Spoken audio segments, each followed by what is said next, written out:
This is Art Sense, a podcast focused on educating and informing listeners about the past, present, and future of art. I'm Craig Gould. On today's episode, I speak with Monument Lab director and co-founder Paul Farber. Monument Lab is an organization of artists and curators that have spent more than a decade working to research, document, and aid in conversations about the tens of thousands of monuments across our nation.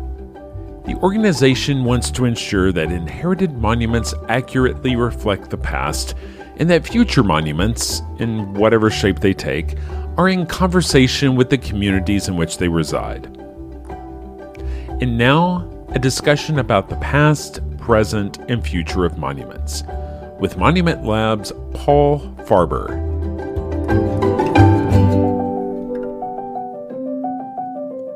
Paul Farber, thank you so much for joining me this week on the Art Sense podcast. Paul, you are the director and co-founder of Monument Lab. For those who don't know about Monument Lab, how would you describe the work you do and kind of how it got started? First of all, I want to say thank you for having me on the program. I'm really glad to connect and honored to be on here with you. Monument Lab is a nonprofit public art and history studio. We're based in Philadelphia, but we work around the country and beyond on the past, present, and future of monuments. Along with Ken Lum, who's another co-founder, about a decade ago, we started what would become Monument Lab in a series of classroom projects. We were teaching in respective courses at the University of Pennsylvania in fine arts and urban studies, and we were asking questions with our students about monuments that existed in a city that deems itself historical like Philadelphia, but also the monuments that may not yet exist. They may be sites of cultural memory, sites of struggle, sites of protest, sites of expression. And in this city, looking at monument in an expanded framework, that was to see monuments as bronze and marble symbols on high, but also murals and mosaics and poetry and protest, really trying to look at the range of ways that cultural memory is living in this space, both sanctioned and unsanctioned, especially the kind of narratives that challenge the status quo. From that classroom project, we did our first discovery exhibition in 2015 in the courtyard of Philadelphia City Hall. We were really fortunate to work with the late artist Terry Adkins right before he sadly passed. And we worked with him and a big team of researchers and scholars and educators to put on an exhibition that featured a prototype monument by the artist Terry Adkins and a research lab where we would ask across all of this a question. We like to put questions in our work that we want to know the answer to. And I think part of that spirit that cuts through our work in and out of the classroom is a spirit of knowledge building that is mutual. It is not finite. It is not necessarily about reinforcing kind of Eurocentric visions of a top-down form of authority, but really about hearing and meeting people where they are, understanding different forms of knowledge, rethinking expertise, and always at the core of it is art. From that really opened up our practice, that really pushed us, and that set a template from things that we would do for many years forward, which is working with artists to build prototype monuments in public, to do collaborative research and participatory research, and increasingly kind of allowed us to really grow on an arc. And that arc has brought us to, through many iterations to today, we're now, a nonprofit. For most of our time as a collective, we're really a passion project. And it's only over the last few years, in large part thanks to some catalytic support from the Mellon Foundation's Monuments Project, that we've been able to grow into a larger entity. Last thing I'll just say on this answer, because there's many more directions to go, but just to kind of give you a sense is that, I think when we started our work back in 2012, we felt like we were late to the monument conversation because already by then you have at least years, if not a generation or more, of artists, activists, educators who are calling attention to the discrepancy between our public symbols and our systems of democracy. And I think that spirit, rather than just thinking like, okay, this is a product of something that's just happened this year, or, this is just this one project, we tried to read the past, present, and future together and use our work as artists and with artists as a guiding force and principle for change. Can you maybe talk about how the summer of 2020 changed the size and scope of your organization? And I imagine in your mind, you always had the past, present, and future. Did you anticipate a future where the dialogue would come so much to the surface in the public discussion? It's not just domestic, it was around the world, right? And this will be a both and response. Right. Yes. We saw a conversation growing over the course of a decade led by memory keepers and artists and educators that was rising to what felt like a crescendo. And, the reckoning with state violence and systemic racism, especially in the summer of 2020, brought about this profound kind of cultural rupture and moment that feels like it drew a line. And it, I think in some ways, like seeing a kind of world ignited in uprising and a calling out of a status quo, it was not surprising to us that monuments were places of activation, because monuments are the kind of the tip of the iceberg, so to speak. You see them on the surface and they connect to something more profound, kind of symbolically underneath. But the level of reimagining, I think like it would be disingenuous to say that our team saw that coming to that level, right? It makes sense as monuments were sites of struggle, but to see Monument Avenue in Richmond, Virginia, be remade by local activists, where you cannot tell the story of Richmond, Virginia without the kind of reimagining of Marcus David Peters' circle and the sustained activism, where you think about the work in Los Angeles and the reckoning and other sites out in the Western states and the reckoning with mission colonialism. Right. And then, just seeing that level and seeing both the opening of the conversation and, the repressive pushback, the criminalizing of an attempted repression of, attempting to intervene in the monument landscape. It was jarring. And I think for our team at that point, we had been doing work at that point for almost the better part of a decade, but still were really a passion project, a very small studio. And all of a sudden, our collaborators, our team, the people that we were working with were like in the midst of a lot of these struggles. And also a lot of heads were turning toward them and toward us saying, what comes next? And so that is both an exhausting proposition, like shout out to all of the people who've been doing their work and like, in addition to wanting opportunity and resource, would love a sabbatical and rest. And it's the kind of thing that pushes you because you say, okay, well, we've been a part of these conversations before. We believe in the power of art to push. Now is the time that we get to work. It just seems like your undertaking is just so complex. For example, trying to remove a monument that maybe represented a power structure that, for the most part, we don't believe in anymore, but that monument has been deemed itself something of historical value and is protected under some state act of historical significance. How do you go about asking for change for something that is quote unquote protected, even though it doesn't reflect the values of the people group in the community where it is anymore? So it's a great question. And I kind of have and you're right, it's complex, but I'll try to break it down a bit.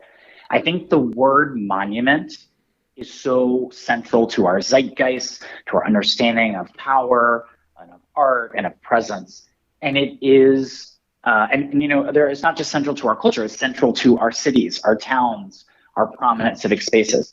At the same time, monuments are are a field of, let me say this in one other way. Monuments are curiously like a category that doesn't mean any one thing in of itself. In American culture, to talk about a monument, you may be talking about a statue or plaque. I'm sorry, you may be talking about a statue. You may also be talking about a plaque, a historic site, an ecological formation, an archaeological trace. You may be talking about monumental artwork, monumental architecture. You may even be talking about unintentional monuments.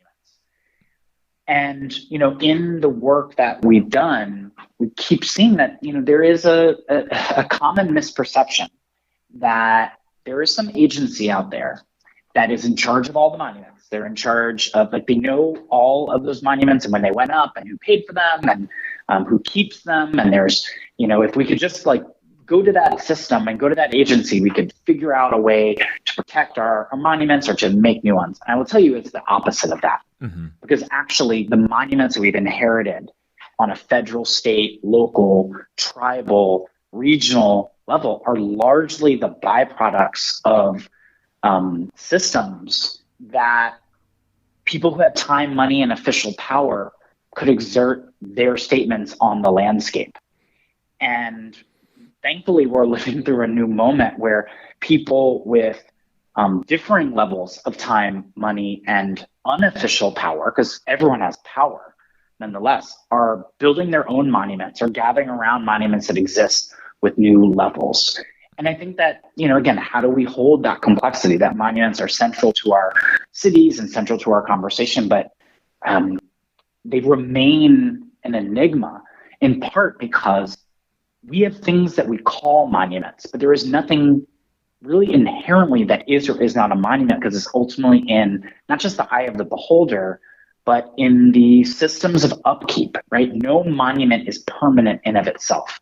Each monument requires money, maintenance, and mindsets to keep it up. Oh, that's really interesting. Monument Lab undertook the National Monument Audit. And so, again, that's an undertaking that seems like it would have been far easier if there's one organization that kind of oversees all these monuments. But, my question for you is, again, I'm using the word size and scope, but the size and scope of trying to gather that data just seems overwhelming. How do you even start to identify and categorize something that has such a wide variety of definitions and know one place that's recording it? Yes, that is correct. It was quite an undertaking. And I want to give a big shout out to the co-directors of the audit, Sue Mobley, Lori Allen, who I worked alongside with, and our team of about 30 researchers, data scientists, designers, and others who never got to sit in the same room. Again, remember, this was done right in the midst of the pandemic lockdowns, but spent a year diving into this question of how do we get a snapshot of America's monuments? We encounter monuments often as one-off symbols in our city or town, and how would you see a panoramic shot? So I wanted to say up front, because I think this is something that we even have a sense of when we hear from others, like, oh, could you give us a count of every monument that exists? Well, that's impossible, because we don't even all agree on what a monument is or isn't.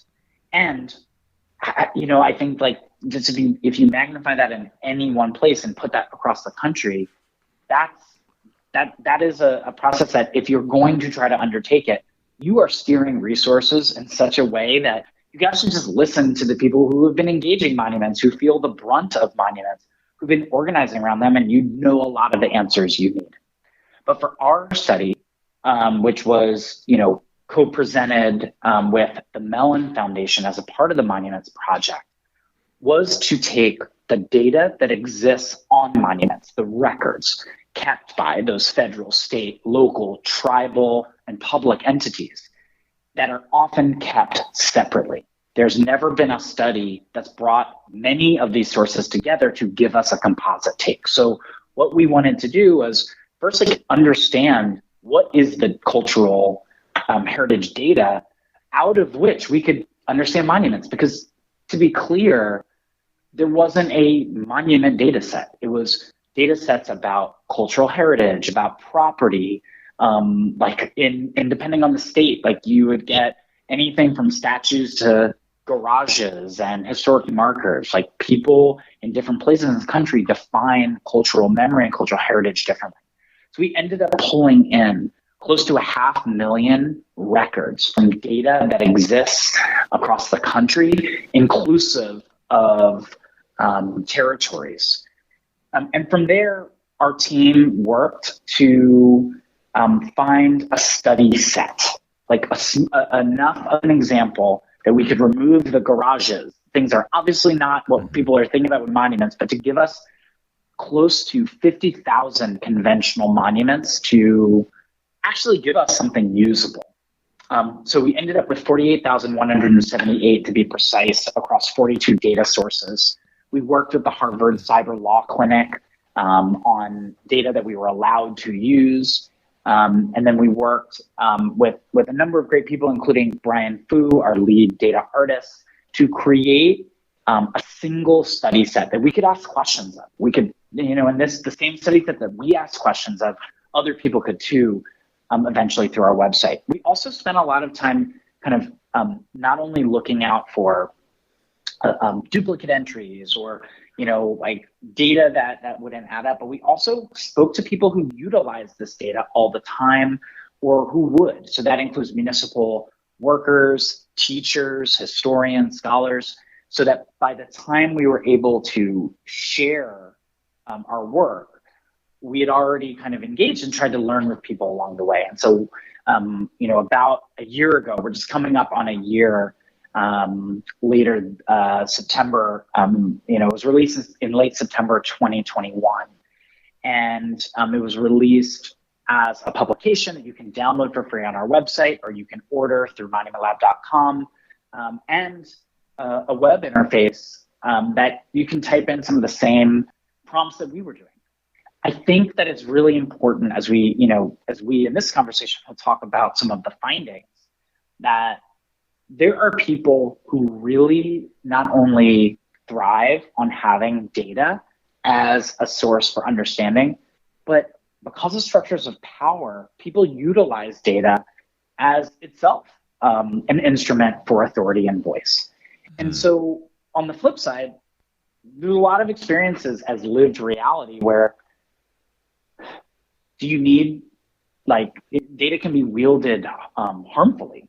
Data can be extracted. Data can actually stand against obvious lived experience. So it's important for us throughout this project, as we looked at data, to also call attention to its edges, to talk about the stewardship of data, and also to really appreciate the work that people are doing outside of this. And so as part of the audit, we also commissioned essays from people who are gathering new kinds of understanding about the monument landscape more broadly. That includes LGBT plus activists and historians in New York City, folks who have been doing film work related to indigenous Hawaii, work on the US-Mexico border. Because the ultimate goal is that while this is a snapshot, we wanted to see how it would be a tool for people to use in their own contexts and their own ways. You have 48,000 monuments as part of a data set. And again, the number could be much larger, but the data set that you decided to work with in terms of trying to come up with some key findings. The first key finding is interesting, which is monuments have always changed. Can you talk a little bit about that? Yeah. So this is one of those findings that may be obvious or apparent to many people on a certain in a certain way, but often we'll hear many public conversations that almost push that fact of life to the side. So our audit reminds us that monuments are not timeless. They're not untouchable. They're not permanent. They're always shifting and changing, and they're going to change with or without human contact. And so in that sense, like in the audit, just in records of monuments, we were able to see dates they were dedicated, dates that they were altered, repaired, dates they may have been moved. And and while the records aren't even in this, you can see some sources, especially those related to state or federal agencies, that they're constantly looking at both human and ecological impact on monuments. Likewise, when you think about, all of the monumental materials that we have inherited, marble, bronze, granite, all of these are impacted by environment. And these are monuments that will, and materials that require upkeep. So when someone says they are installing a permanent monument, what they are saying is that we're installing something that we hope will last long enough for someone in a future moment, whether that is in 1 year, 5 years, 50 years, is going to have to deal with. Because the large majority of monuments, as we understand them across the world over time, do not exist anymore. They've been melted down. They have been destroyed due to climate crises. So I think this one we wanted to highlight is the human and the environmental impact, and then also just shine a light on the fact that our monument landscape has a huge amount of deferred maintenance. And if the attention of those people who are focused on keeping the monuments the way they are, and they don't want questioning and they don't want new stories, if they really want to care about our history, we could put attention to the billions of dollars of deferred maintenance in the National Park Service. They could put that toward other kind of upkeep, but that's not what the conversation is about. And so it's really important in this finding to just use the basic premise of the monument records to be able to talk about the fact that monument reckoning and reimagining is not a new phenomenon. It is as old as the country itself. I feel like the audit also really shines a light on what these monuments reflect, right? And I think one of the things that we find across several of these kind of key findings is that monuments are erected by people with power and the money to have a monument built, right? And that doesn't always reflect all parts of society. It reflects, and this is a conversation we've been having on the podcast several times recently, is this whole notion of history being written by winners, right? Like there's a certain... Can I point out something with that? I'm sorry to cut you off, but no, go ahead. This is something that blew us away in the audit. One of our findings is that the story of the United States as told by our current monuments misrepresents our history. So to put that into context, in our study set of nearly 50,000 conventional monuments, we had 5,917 mentions of the Civil War. And so that means that in approximately 6,000 of those monuments, 1% mentioned slavery. The Civil War was fought over slavery, full stop. So that just means that mention, that 1%, what that tells you is that the word slavery appears in the title, on a plaque, or maybe even in the metadata, like the records that are kept about how people in their own communities have described their monuments. It does not necessarily tell you the story of self-emancipated Black folk who fought for their freedom and fought for the country. It doesn't tell you the full story. It just says a word. And that is 1%. When we looked at recorded monuments that mentioned Confederate, only 3% mentioned defeat. There's a whole framework in our audit about the use of the term pioneer, where we're seeing that, of the nearly 1,000 mentions of pioneer in our study set, 15% mention Native American, Indian, or Indigenous as terms, and that does not include the pejorative ones. And that goes alongside the fact that over half of pioneer monuments were dedicated after 1930, meaning that's after the period of forced and violent dispossession of lands and militarized conflict. And it's right in the thick of the kind of making of a Hollywoodized frontier and West. And so, look, it is true that a monument that is newly built or a toxic monument that is removed can be really catalytic for a local city or town. But the fact remains that if you have these kind of discrepancies across the landscape, inscribed generation after generation, like, we have to do something about that. And I think that's why we called in our audit for engaging in a holistic reckoning with monumental erasures and lies, and move toward a monument landscape that, acknowledges a fuller history of this country. Well, I grew up in Texas, and I know that on the county courthouse square where I grew up, they have a Civil War monument to the Confederacy. You look at the history of that, and it was erected 50 years after the conclusion of the war by the Daughters of the Confederacy. And it was during this weird time, from what I can gather, from 1910 to 1920, when there was this growing sentimentality about Dixieland, and it was a period when we actually saw the rebirth of the KKK, and the inscription says something along the lines of valorous defense of state rights, right? And it makes me think of a term that's really popular these days, which is gaslighting. Orwell would say that, that's rehistory, right? It's reframing the past and complete a narrative based on just one singular point of view. And whose point of view is that? Whoever had the money and power to erect the monument, right? Yeah, that's right. No, those are great points. And I would just add, there is no single story of a place. And I would be very suspect of people who say there is a single story of a place. And, in the case of lost cause Confederate monuments, one of the most pernicious parts of them is that not only were they dedicated across the country, including places that the Confederacy did not exist, right? In states that were not states. Wow.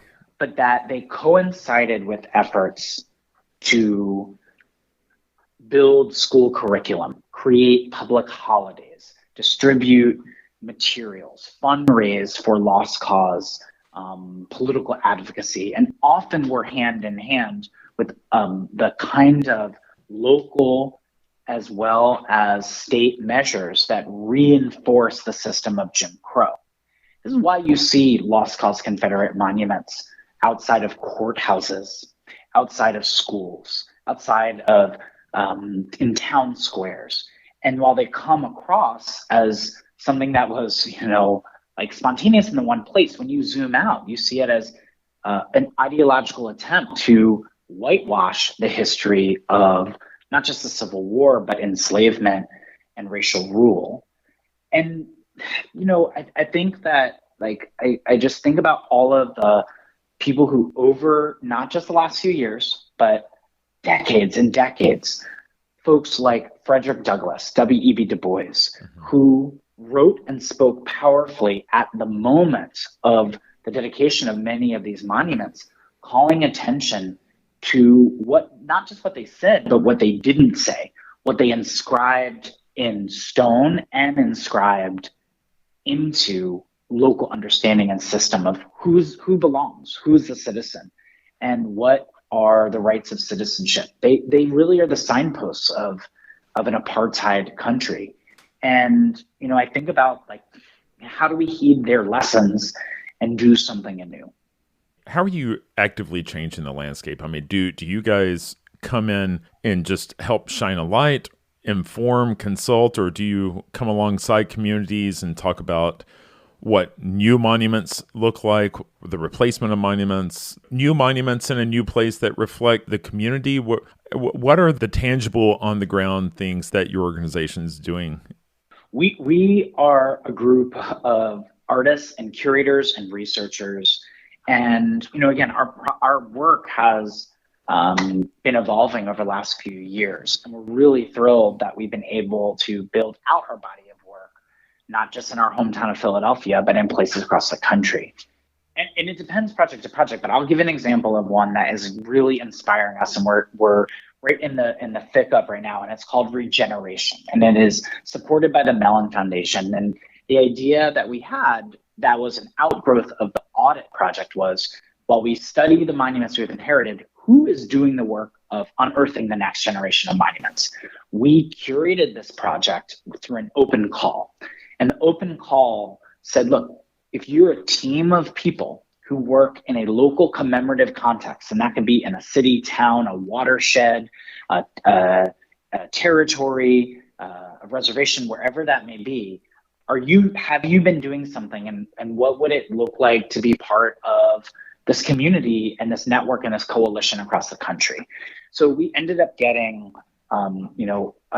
close to 250 applications from people in every U.S. state, most territories, numerous tribal communities, trans-border collectives, and it was a tough choice. We had a great group of advisors and a jury that helped us narrow it down to 10 teams.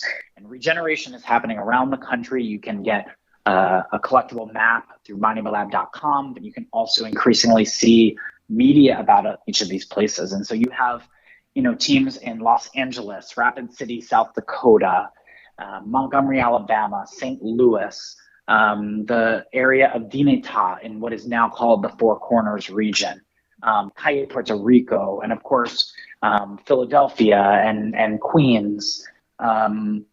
And across each of these sites, there's a group of artists and storytellers who are approaching this notion of monument in different ways. I'll give you some examples. In Philadelphia, the project is led by two former poet laureates, Yolanda Wisher and Trapita Mason, who in a city, as they said, is known for brotherly love and sisterly affection, that the story of Black women and femme poets is often both a force of democracy and also kind of some overshadowed by the cobblestone stories. So what they did first was gather data and stories from Black women and femme poets to hear their experiences, past and present. They did an event called The Clearing that was like a reunion of sorts that was catering first and foremost to their community. And then they opened it up for others to come in. And they've been in the process of dedicating new kind of combination monument historic markers that will honor Black women and femme poets in Philadelphia. You have the team in Los Angeles, Land Under the Plinth. There's a group of Tongva artists and organizers and others who have been working with the city of LA to take land that used to have colonial monuments on them to turn them into, through easements, cultural sites of memory for Tongva people. As a process, a long-term strategy around land back. The Tongva community are the first peoples of what would later be called Los Angeles, are not federally recognized, but have been doing fantastic work, and the work of Yoel Garcia, Mercedes Dorame, and all of their collaborators. So they've been working first to address inward what they are asking for of themselves and their constituencies in order to then pivot and open up something for many others to attend. And that really culminates around Indigenous Peoples Day. So I just think, like, if you're out there and you're like, well, what's the future of monuments and where should we go? Like, I would say check out Regeneration, because you're looking at 10 examples that are not the only ones in this country, but are 10 that are really led, like, people powered. And that continues to inspire us. We do all kinds of other projects. Like, sometimes we work with a government agency. Sometimes we work with a group of youth organizers. For us, it's about really being responsive to site, really understanding what are projects we want to initiate versus what are ones that we're invited into, and ultimately who is the coalition of people who want to be a part of it, so that beyond the headlines, beyond the kind of spotlight, like, who's been doing the work and how will that work sustain and continue over time? If I were an artist or a city manager or the head of a historical society in an area, and I wanted to kind of think through or maybe learn about best practices going forward? Do you have resources where if somebody were seeking, they could find help for them, those folks that are looking to erect new things or transition and recycle what they've inherited? Yeah, no, I mean, that's a great question. And I think it points me to, there absolutely are, and I'll name some of them, but I also want to just highlight how both this is an issue that is hyper local and transnational, Right. right? Because it's happening, like we at Monument Lab have heard from colleagues in Estonia, in Latin America, in numerous countries about how our audit about the United States has helped them and their work somewhere else. That being said, the best thing that a city manager or a municipal art officer could do, first and foremost, is just pause for a moment and see what's already happening. Who are the people who've been doing this work?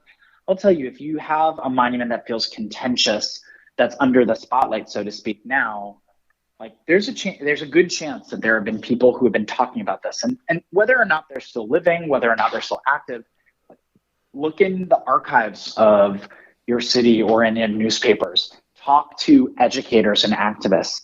First and foremost, before you create something new or you turn to the, like institutions, like actually take a look at what's going on the ground.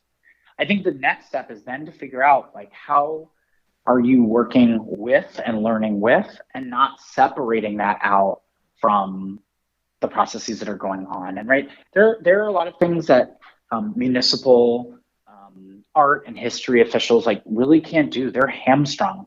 They are constantly facing budget cuts and undervaluing of art and history. But there are a lot of things they can do. Like they can create permits. They can have public forums. They can connect people to different city agencies. Like as oftentimes there is not a Department of Monuments. It's like the Parks Department mixed with the Streets Department mixed with the art folks. So like being a connector and being a relationship builder is the biggest thing. And then beyond that, I think, there are great resources like monumentlab.com, our bulletin, our podcast. There are great conversations with people doing this all around the country. And I think that notion of like, you're not starting a conversation from square one. You're really trying to enter and grow. And if you can do that, then you can do that work in big and small ways every day. I think the key thing that I want to point out here is I hear plenty of people want a different outcome.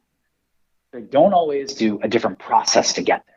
I think one of the biggest things that we say, process matters as much as outcome. If you want a different outcome for your monuments, for your public art, if you use the same processes that you've used to get the ones that you have, you're going to reinscribe that in many ways. And so I think that, that process of learning in place will really help you determine what role you play. Because it might just be that you're the number one, cheerleader of a group that already exists, that you may already have known, or they're close to you.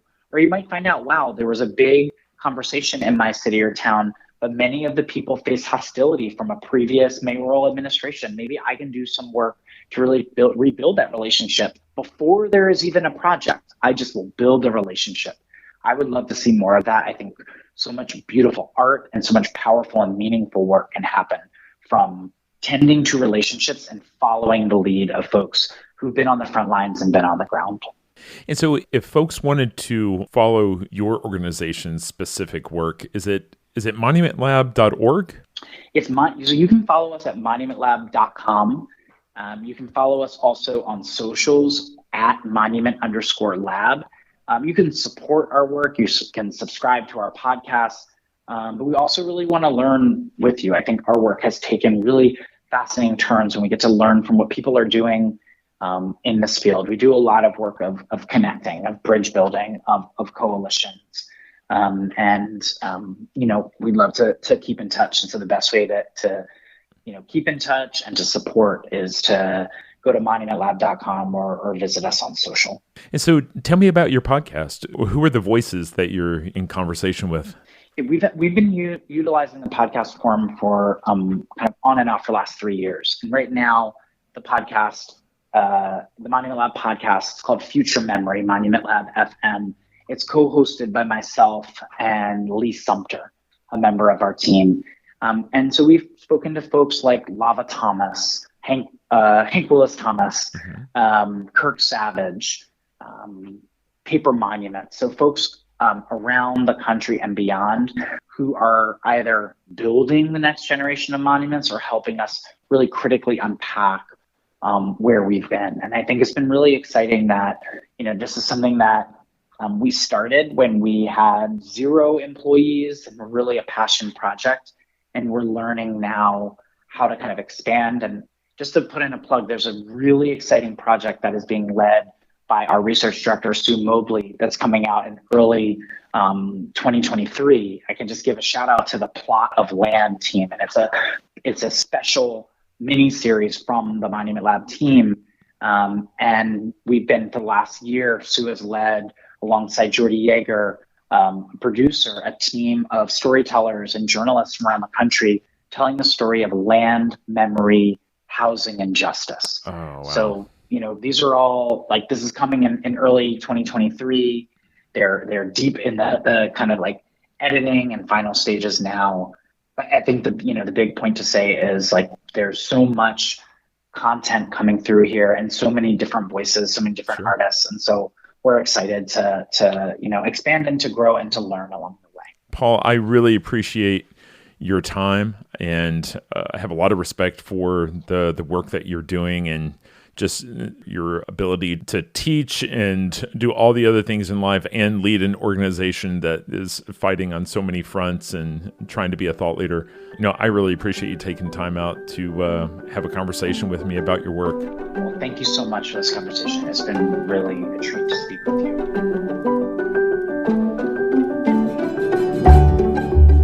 That's all the time we have for this week. You've been listening to ArtSense. You can find the show on Apple Podcasts, iTunes, Google Play, Stitcher Radio, Spotify, or your favorite podcast app. If you've enjoyed this podcast, be sure to subscribe. And while you're there, please rate the show and leave a quick review. Your feedback is the key to other folks finding us. And if you'd like to see images related to the conversation, read the transcript, and find other bonus features, you can go to cambia.art and click on the podcast tab. If you'd like to reach out to me, you can email me at craig@cambia.art. Thanks for listening.